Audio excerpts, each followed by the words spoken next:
Thanks for joining me in this visit back in time to 1999 to explore and enjoy a now closed website.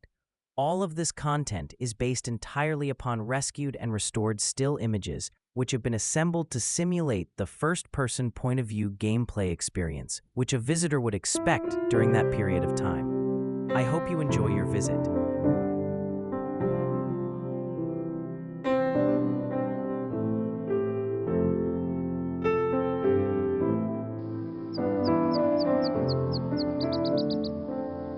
Welcome to Artland Park.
You are viewing the Artland Park campus as it appeared on the official Artland Park map.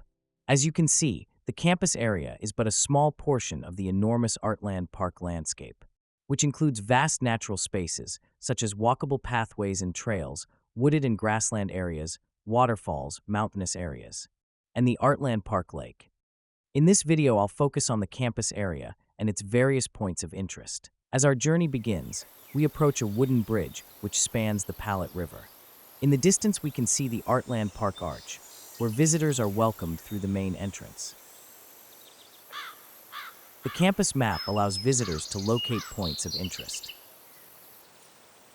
Our first stop is the Visitor Center, still in its incomplete state.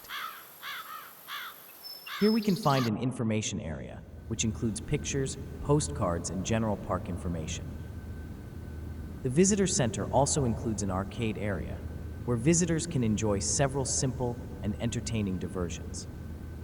We are now inside the arcade, where 4 drag-and-drop games are available to play, including American Gothic, Halloween, Farm Landscape, and Mona Lisa. Let's see each one in action from this rescued video. First, we have the American Gothic game, based upon Grant Wood's famous painting. Let's switch heads first. And now some new hair for the man. And new hair for the woman. We'll give the woman some sunglasses. And a smile.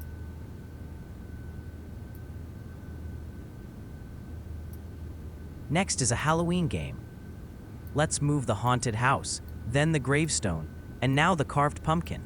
How about a few bats? A big moon. A witch on a broomstick. Plus a ghost and a dark cloud. A scary scene indeed.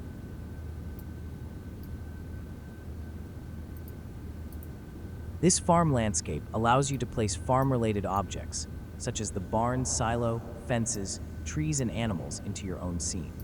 I'll position the silo and the barn, then add the pig and the cow. Next, I'll slide some fences into the scene.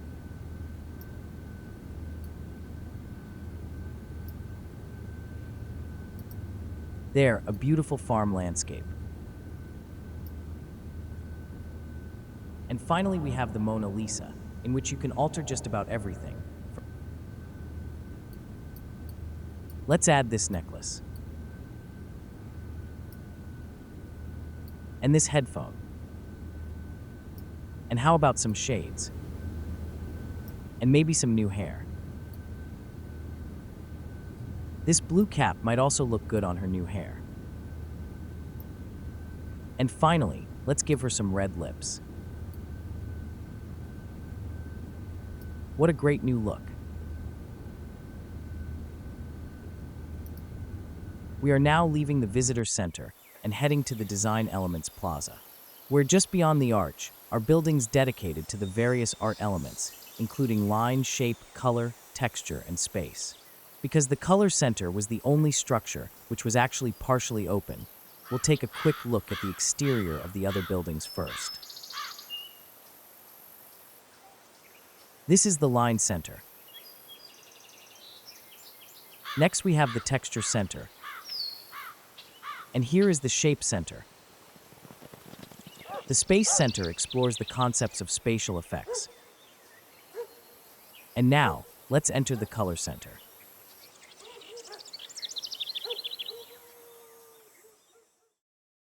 Here in the main lobby, you can see the large color dome theater, where short art-related videos offer varied visual experiences to audience members. Off to each side, you see signs indicating various galleries, including the stained glass galleries and the interactive color labs area. We'll start with the stained glass gallery. The experience of being within this cathedral-like in virtual space is awesome. The monumental and beautifully colored stained glass windows are pouring color into the large space. Each window reflects some of the basic concepts of color, such as warm and cool, primary and secondary, and additive color effects.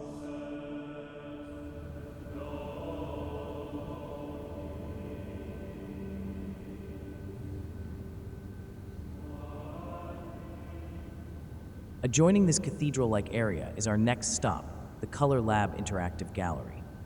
Here we have 4 interactive color labs to explore. A rescued video will enable you to see how each lab appeared during actual use by the visitor. We'll start with the first lab, which demonstrates how the various additive colors can be mixed to create different color effects on the objects within the scene, much like lighting for a theater stage play.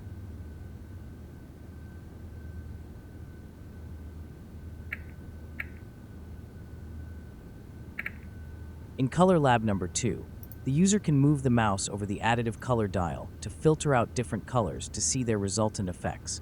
When all additive colors are mixed, the result is white. Color Lab 3 explores color effects using the subtractive or pigment color method, in which red, blue, and yellow are the primary colors from which other colors are mixed.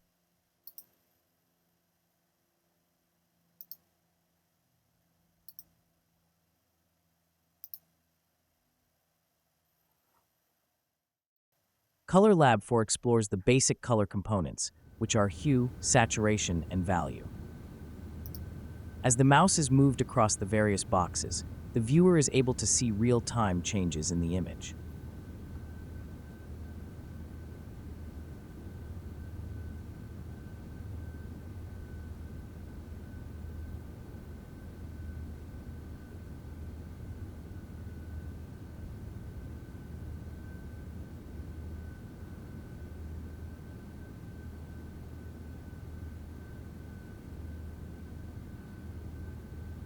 And now we're off to the Artland Park Museum.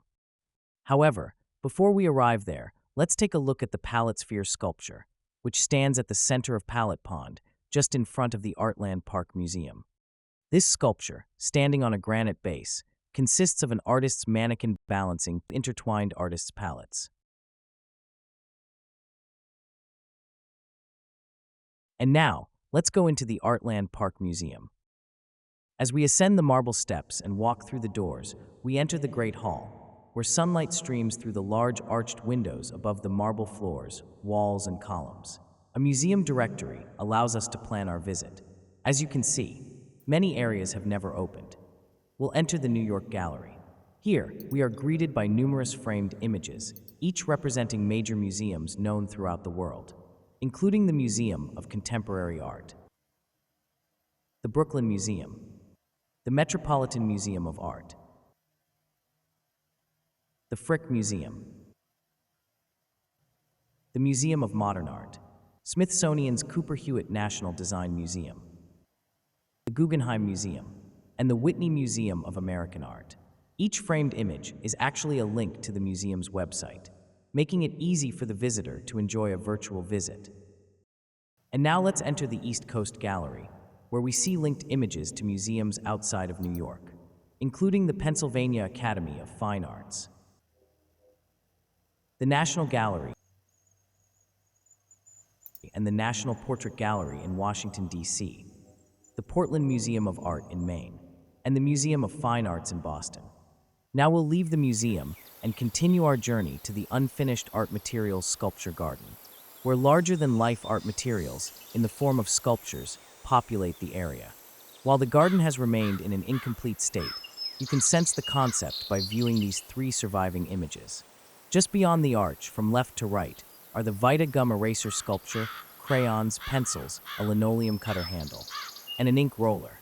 And here we see more crayons and a large sculpture based upon Rodin's famous work, The Thinker. The remainder of the sculpture garden was still in the planning stages and remained incomplete. Continuing our walk around the campus, we arrive at the Digital Arts Center. You may notice the design of the Digital Arts Center has been modeled in the form of a very large computer RAM chip. Here, in the lobby, we see the 2 main galleries, 3D Modeling and Animation Gallery and the Photo Imaging Gallery. Because the Photo Imaging Gallery is incomplete, we'll visit the 3D Modeling and Animation Gallery. We have entered the main gallery. To our left is a large view screen, and at the center are 3 larger-than-life-size, levitated objects. First, let's view the park bench. By rolling the mouse across the dots, we can rotate the bench in real time. In the view screen, we can see a video of how this bench and the other objects were created using 3D modeling software. In the view screen, we can see a video of how this bench and the other objects were created using 3D modeling software. The captions on each page give you details of the process. Pause the playback to read these captions. All of these objects were drawn in Adobe Illustrator, then exported into the 3D modeling software where they were extruded, textured, colored, and positioned. In this final step, a camera, lights, background, and grass were added and the object was rendered, providing a finished image. Let's move on to the second object, a pair of pliers. Once again, by rolling the mouse over the dots, we can rotate the object in real time. And finally, we have the third object, a stopwatch, the old-fashioned, non-digital type. Let's rotate this object using the mouse. And now, we'll leave the Digital Arts Center and go back to school. At the Artland Park Lesson Center, thanks to a rescued video, we are able to enter and perhaps learn something, just as visitors did during Artland Park's lifetime. Here we see a selection of lessons from which we can choose and view. At this time, only 2 videos from this lesson list have been partially restored, including linear perspective and basic silkscreen printing. Let's take a look at each of them. Feel free to pause the playback if you need more time. This click-through animation explains very basic linear perspective, a process of creating a 3-dimensional illusion on a flat surface. Here you see before and after examples of perspective used in painting. In this 1-point perspective demonstration, you can see how a simple picture showing depth can be created. You'll note that all the lines indicating depth are directed to the single vanishing point on the horizon line. Here you see how 2 simple shapes and lines connecting to the vanishing point can create an illusion of 3-dimensional space. By adding extra features, such as shading on the house, green grass, blue sky, a few utility poles, a roadway, distant mountains, and some windows, the perspective illusion is enhanced. In this silkscreen lesson, we'll only be viewing the demonstration, which covers the basic process. The silkscreen process is very simple. Ink is forced through an opening cut out of a piece of paper or a stencil film and is transferred to a material below, such as a piece of paper or fabric, like a t-shirt. In this example, you see the X-Acto knife cutting out a shape from the stencil film. The cutout portion is removed, and the stencil is adhered to stretch silk using a liquid solution. Then, the backing paper is pulled off and the stencil is ready for printing. Paper or fabric is placed on a surface with the stencil screen on top. Ink is spread across the top of the screen. Then a squeegee is used to force the ink through the stencil and onto the surface below. The print is then removed to dry.